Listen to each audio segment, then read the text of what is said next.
votre peau, elle est sale. C'est pas l'enseignement sportif, c'est du négationnisme. Les Français, ils sont sales.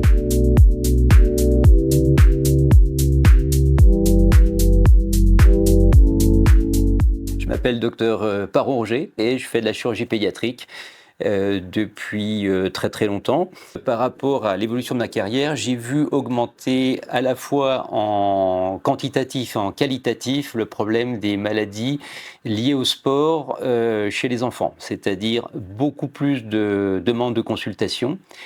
Et à l'intérieur des maladies du sport, des maladies qui devenaient de plus en plus graves, avec potentiellement des séquelles à l'âge adulte. Et c'est ce qui m'a amené à m'intéresser de plus près à des pathologies qui étaient souvent un peu mises sur la touche par le monde de la médecine de spécialité, en disant oh, bah, c'est pas très grave, hein, il va s'arrêter de faire du sport pendant un mois et puis après il va recommencer. Alors les répercussions sont importantes. D'abord sur le plan purement psychique, on a un enfant qui a envie de faire du sport avec une société qui le pousse à faire du sport et lui il a des problèmes de santé et surtout des douleurs. Et ensuite, il y a des véritables répercussions sur le plan anatomique avec des risques de lésions qui peuvent laisser des séquelles et des séquelles dont il va avoir des conséquences lourdes à l'âge adulte qui peuvent l'empêcher de poursuivre le sport, effectivement, et également qui peuvent envahir son avenir professionnel et personnel.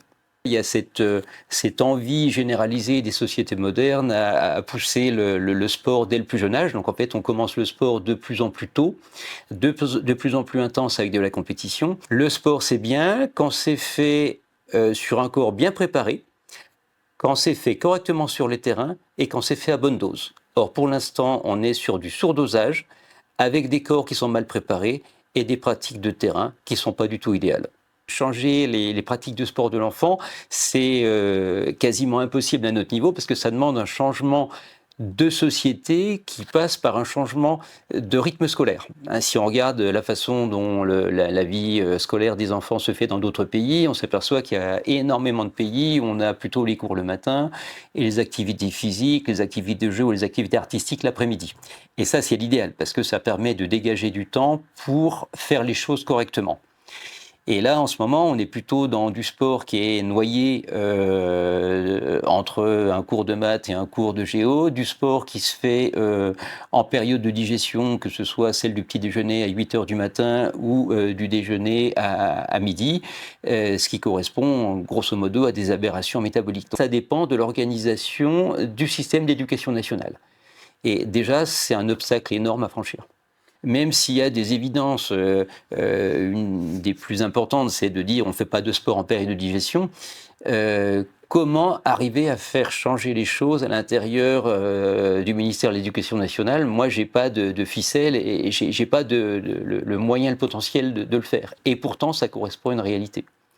Donc ça, c'est un des aspects des choses. Et puis ensuite, il y a l'aspect préparation physique de base, c'est-à-dire un enfant n'a pas forcément le droit de faire du sport simplement parce que c'est un enfant. Il existe des priorités pour avoir le droit de faire du sport et la toute première des priorités, c'est d'avoir un minimum de réglage mécanique en matière de souplesse, ce qui n'est plus le cas actuellement. À l'école, il n'y a plus d'éducation physique, mais simplement des activités sportives. On essaye d'ouvrir les yeux sur les vraies pratiques sportives qu'on devrait apprendre à l'école. Et c'est pour ça que j'aime bien la notion d'éducation physique plutôt que la notion d'activité sportive. C'est l'éducation physique qui ouvre la porte aux activités sportives. Alors, ça marche un peu par tranche d'âge. Alors, les petits, ce sera surtout des problèmes de cheville et de pied. Ensuite, chez les ados et pré-ados, ça va plutôt être le genou. Et en fin d'adolescence, malheureusement, on peut aussi avoir des répercussions de ces mauvaises pratiques sportives au niveau de la colonne vertébrale. C'est un message qui est délivré depuis notre président de la République, hein, je n'exagère pas, hein, il l'a dit dans plusieurs discours, tous les enfants doivent faire 1 heure de sport en plus tous les jours à l'école. Sauf que M. Macron, il a oublié un truc, c'est que 1 heure de sport, c'est 2 heures de temps. Parce que vous ne commencez pas du sport à 14 heures. Si vous avez du sport à faire à 14 heures, il faut déjà vous commencer à vous préparer 45 minutes avant. Ça, c'est un exemple typique de choses qui sont acceptées par la société française et qui sont inacceptables. C'est de l'éducation à la saleté. Sport à 8 heures, transpiration pendant 2 heures et on enquille toute la journée dans son jus de transpiration. Ça ne choque personne en France. On soumet les enfants à des conditions d'utilisation de leur corps qu'aucun adulte n'accepterait. Un directeur d'établissement, ça ne le choque pas que des gamins passent leur journée dans leur jus de chaussettes et de transpiration. Et les professeurs de sport, eux, tout ce qu'ils ont à dire, bah tiens, vous amenez des déodorants, vous mettez sous les bras. C'est pas possible, quoi. Moi, si je fais du sport, la première chose que j'ai envie de faire, c'est de me doucher, quoi. Je vais passer la journée dans mes vêtements de sport, et puis quand bien même vous enlevez votre t-shirt, votre peau, elle est sale. Donc, par exemple, vous avez des correspondants allemands qui viennent en échange, Erasmus, etc. Ils repartent chez eux en Allemagne. Qu'est-ce qu'ils vont dire en premier? Les Français, ils sont sales. Ce qui n'est pas faux. Un truc comme ça, donc vous rajoutez, pas se doucher après le sport, faire du sport en période de digestion, ce qu'aucun endocrinologue ou spécialiste de la nutrition ne va cautionner. Le nombre de professeurs de sport qui interdisent les boissons sur les terrains. Oh, si on autorise les bouteilles d'eau, ils vont faire des batailles. Bon, ça n'a jamais noyé un gamin à l'école, hein. Par contre, on sait très bien qu'il faut boire avant d'avoir soif. Si vous avez soif, ça veut dire que vous avez déjà mal géré votre hydratation. Donc, on apprend à des gamins qui peuvent faire 2 heures de sport au soleil sans boire. Avec des mecs qui ont fait une fac de sport, professeurs d'éducation physique et sportive. Hein, on dit cours de sport, mais ils ne vont pas en cours de sport. Ils vont en cours de PS. Éducation physique et sportive, c'est pas la même chose. Donc on pourrait tout à fait, ça se fait en Australie, avoir des cours de sport dans une salle de classe. Théorie, atelier de travail, petit groupe, comment on doit boire, comment on doit manger, c'est quoi la différence entre un étirement balistique et un stretch lourd, pourquoi je dois faire celui-là avant et pas après, pourquoi c'est l'inverse avec l'autre, le fonctionnement des muscles, pourquoi pas une vision transversale du sport, c'est-à-dire on travaille avec le prof d'SVT sur la circulation du sang, le rythme cardiaque, à quoi ça sert. Pourquoi pas envisager, ce qui n'a jamais été fait en période de Covid, une transversalité avec le prof d'histoire? La gestion d'Adolf Hitler, des Jeux Olympiques de Berlin, comment on faisait du sport à l'époque des Romains, des Grecs, le jeu de paume, qu'est-ce que c'était? En fait, il y a un rapport entre l'histoire et le sport, c'est jamais envisagé. Le sport dans la peinture, le sport dans la sculpture, le sport dans la physique, bah oui, on lance un objet, la balistique, en fait. Il y a tellement de façons d'enseigner le sport différemment. Puis même, à la limite, ce qui peut plaire aux gamins, des vidéos. Il y a des vidéos magiques sur les trajectoires de grands sportifs. Moi, j'avais vu un jour un reportage sur Usain Bolt avec la décomposition de sa foulée avec des caméras à haute résolution. En fait, c'est super intéressant dans la vie sportive. On peut envisager énormément de façons d'apprendre le sport.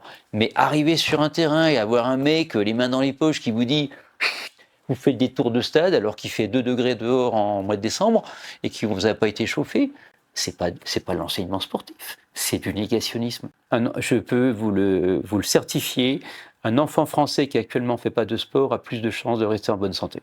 C'est uniquement par rapport à la notion française du sport. Je ne pourrais pas le dire dans tous les pays. Ouais.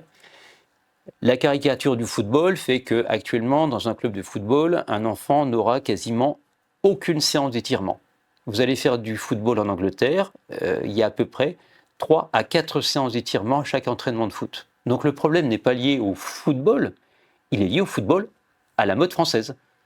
Donc le problème, il est franco-français. Voilà. Moi qui, par exemple, ai fait beaucoup de tennis à titre personnel, j'en ai pas fait bien tout de suite. J'ai découvert assez tardivement dans ma vie les bonnes pratiques sportives, donc j'ai moi-même été victime des mauvaises pratiques sportives que j'ai malheureusement importées depuis ma scolarité. Et j'ai découvert que les meilleurs joueurs de tennis de la planète, que ce soit M. Federer qui est à la retraite ou M. Djokovic qui arrive en fin de carrière, c'est des gens qui ont toujours fait des étirements. M. Djokovic, c'est 4 à 5 heures d'étirement par jour. Et quand M. Federer a été interviewé à Roland-Garros par un journaliste sportif français qui lui demandait pourquoi il arrivait encore à l'époque à battre des petits gaillards de 25 ans qui couraient comme des lapins aux 4 coins du terrain, et qui lui demandait si simplement il se considérait comme le meilleur joueur du monde, M. Federer a simplement répondu je fais des étirements. Je n'aime pas, mais mon équipe de préparation m'oblige à les faire. Et ça marque quand même quelque chose d'extraordinaire, parce que dans le monde du tennis français, il n'y a pas d'étirement. Comme si l'expérience de monstres sacrés comme M. Djokovic et M. Federer n'était pas suffisant pour changer les pratiques et intégrer leurs pratiques qui, a priori, portent des fruits. Alors, ce n'est pas uniquement à cause de ça. Il faut rajouter le mental, le physique, le fighting spirit, enfin, et une sorte de génie peut-être personnel. Mais c'est sûr qu'il y a des méthodes de préparation qui sont complètement différentes.